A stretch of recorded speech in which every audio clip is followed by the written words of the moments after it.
Is love. ప్రేమ అంటే ఏమిటి? ప్రేమ అనగానే మన మైండ్లో అందమైన పువ్వులు, గులాబీలు, డైలాగులు గుర్తొస్తాయి కదా. కానీ రియల్ లైఫ్లో ప్రేమ అంటే అది కాదండి. అందరూ మాటలు చెప్తారు కానీ దాన్ని నిలబెట్టుకోవడం అంత ఈజీ కాదు. మనం కేవలం మాటలతోనో నాలుకతోనే కాదు, పక్కా యాక్షన్తో నిజాయితీతో ప్రేమించాలి. మన ప్రేమను చూపించాలి. ప్రేమ అంటే మాటల్లో కాదు, క్రియల్లో ఉండాలి.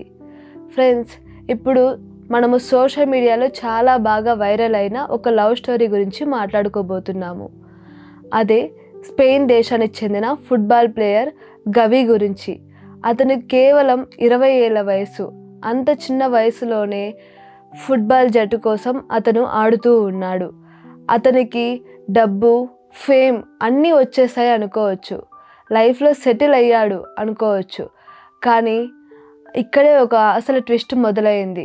మనం చూసినటువంటి వీడియో ప్రకారము స్పెయిన్ రాజుగారు స్వయంగా గవి దగ్గరకు వచ్చి తన కూతురు కోసం ఒక సిగ్నేచర్ ఆటోగ్రాఫర్ చేసిన ఒక జెర్సీని అడిగారట. అంటే ఈ ప్రిన్సెస్ గవిని అప్రోచ్ అయ్యిందని, ఒక పెద్ద రాజరికపు ఆఫర్తో అన్నమాట. ఆ ఛాన్స్ అందుకుంటే గవి లైఫ్ స్టైల్ పూర్తిగా మారిపోయే హై క్లాస్ ఛాన్స్ అది. కానీ గవి ఏం చేశాడో మీకు తెలుసా? ఆ ప్రపోజల్ని, ఆ రాయల్ ఛాన్స్ని యాక్సెప్ట్ చేయలేదు, రిజెక్ట్ చేశాడట. ఎందుకంటే అతనికి అప్పుడే ఒక గర్ల్ ఫ్రెండ్ ముందుగా ఉంది. ఆ అమ్మాయి ఒక సెలబ్రిటీ కాదు, అంత డబ్బున్న అమ్మాయి కాదు, అంత ఫేమ్ ఉన్న అమ్మాయి కూడా కాదు. కానీ గవి ఆమెను నిజాయితీగా నిజంగా ప్రేమించాడు.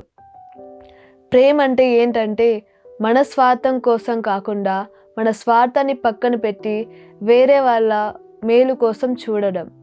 అదే ప్యూర్ లవ్. అతని పాత ప్రేమ పట్ల ఉన్న నిబద్ధత, కమిట్మెంట్ కోసం ఆ రాజకుమార్తె యొక్క ఆఫర్ను కూడా వదిలేశాడు.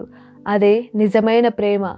నిజమైన ప్రేమ అంటే పరిస్థితులు మారినా మనిషి మారకూడదు. నిజంగా ఆలోచించండి. గవి విషయంలో జరిగింది మామూలు విషయం కాదు. అతని పాత ప్రేమ పట్ల ఉన్న నిబద్ధత కోసం ఆ రాజకుమార్తె ఆఫర్ను వదిలేశాడు. ప్రేమ అన్నిటినీ సహించును, అన్నిటినీ నమ్మును, అన్నిటినీ ఆశించును, అన్నిటినీ తట్టుకొనును. ప్రేమ అంటే ఇదే కదా. కొత్త మెరుగైన అవకాశం వస్తే పాతదాన్ని విడవకపోవడం. స్థానం మారినా మనసు మారకూడదు. అదే నిజమైన బంధం. కానీ ఫ్రెండ్స్, ఈ రోజుల్లో మనం చూస్తున్నటువంటి యూత్లో చాలామంది ప్రేమ అంటే తప్పుగా అర్థం చేసుకుంటున్నారు. వాళ్ళ దృష్టిలో ప్రేమ అంటే ఎలా ఉందంటే ఫెయిర్ ట్రేడ్ లాగా. అంటే నువ్వు నాకు ఇది ఇస్తే నేను నీకు ఇది ఇస్తాను అన్నట్టుగా ఉంది. లాభ నష్టాల బేరం లాగా చూస్తున్నారు.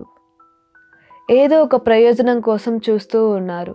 ప్రేమ అంటే యూజ్ అండ్ త్రో లాగా చూస్తూ ఉన్నారు. కొన్నాళ్ళు బాగా అనిపించింది, తర్వాత నచ్చలేదు, వదిలేద్దాం అని అనుకుంటున్నారు. ఏదైనా చిన్న సమస్య రాగానే వదిలేయడము, మనసుకు కష్టం కలగగానే బ్రేకప్ చెప్పడము చాలా ఈజీ అయిపోయింది. ప్రేమ అనేది ఒక సాక్రిఫైస్ అని మర్చిపోయి కేవలం ఒక బాండ్ లాగా ట్రీట్ చేస్తూ ఉన్నారు. ప్రేమ అమర్యాదగా ప్రవర్తించదు, స్వప్రయోజనం కోరుకోదు, త్వరగా కోపపడదు, మరియు అపకారాన్ని మనసులో ఉంచుకోదు. చూసారా, నాకేం కావాలి అని అడగదంట ప్రేమ. నిజమైన ప్రేమ అనేది మార్కెట్లో దొరికే ఆఫర్ లాంటిది కాదు.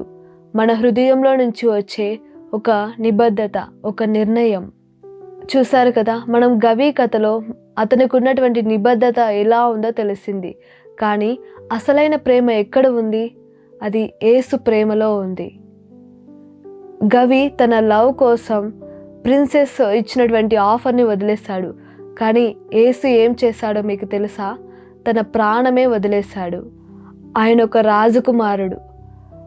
పరలోక సింహాసనం వదిలి మన కోసం భూమి మీదకు వచ్చి ఉన్నారు.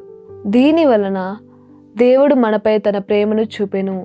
మనం అర్హులు కాకపోయినా ఆయన మనల్ని ప్రేమించాడు. మన తప్పుల్లో కూడా ఆయన మనపై ప్రేమ చూపించాడు.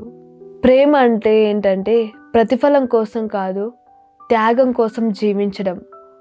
ఓకే, ఇంత పెద్ద త్యాగం గురించి మాట్లాడుతున్నాం కదా, మరి ఈ ప్రేమను మనం రోజు ఎలా చూపించాలి? మన కుటుంబంలో, మన బంధుమిత్రులలో, మన తోటి ఫ్రెండ్స్తో, మన లైఫ్ పార్ట్నర్కి ఆరోగ్యం బాలేనప్పుడు కానీ, లేదా వాళ్ళు డిప్రెషన్లో ఉన్నప్పుడు కానీ, చిరాకుగా ఉన్నప్పుడు కానీ, లేదా ఆర్థిక ఇబ్బందులతో బాధపడుతున్నప్పుడు కానీ, వాళ్ళని విడవకుండా వాళ్ళకు తోడుగా నిలబడడం, అదే మనం చూపించే నిజమైన ప్రేమ. మరి ముఖ్యంగా క్షమించడం, ఫర్గివ్నెస్.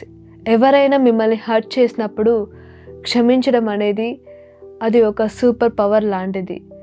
క్షమించిన తర్వాత మీ మనసు కూడా తృప్తిగా, హాయిగా ఉంటుంది. మనుషుల ప్రేమ ఈరోజు ఉంటుంది, రేపు మారిపోతుంది, కానీ దేవుడు చూపించే ప్రేమ మాత్రం ఎప్పటికీ ఎవర్ లాస్టింగ్. నేను నిన్ను నిత్య ప్రేమతో ప్రేమించాను, అందుకే నీపై కరుణ చూపించాను అన్నారు. ప్రేమ అంటే డైలాగుల్లో చెప్పడం కాదు, అది క్రియల్లో చూపించడం, మన జీవితంలో చూపించాలి. నేను నిన్ను ప్రేమిస్తున్నాను అంటే నీతో ఉన్నప్పుడు మాత్రమే కాదు, నువ్వు నా దగ్గర లేకపోయినా నీ మేలు కోరుకుంటాను అనే అర్థం మనం చెప్పాలి. నిజమైన ప్రేమ గెలిస్తే సన్మానించేది కాదు, ఓడిపోయిన భుజంపై చేయి వేసి తోడుగా నిలబడేదే, ధైర్యంగా నిలబడేదే నిజమైన ప్రేమ. బంధం నిలబడాలంటే కేవలం ఐ లవ్ యూ అని చెప్పడం కాదు, నేనున్నాను అని ధైర్యంగా పక్కన నిలబడడం.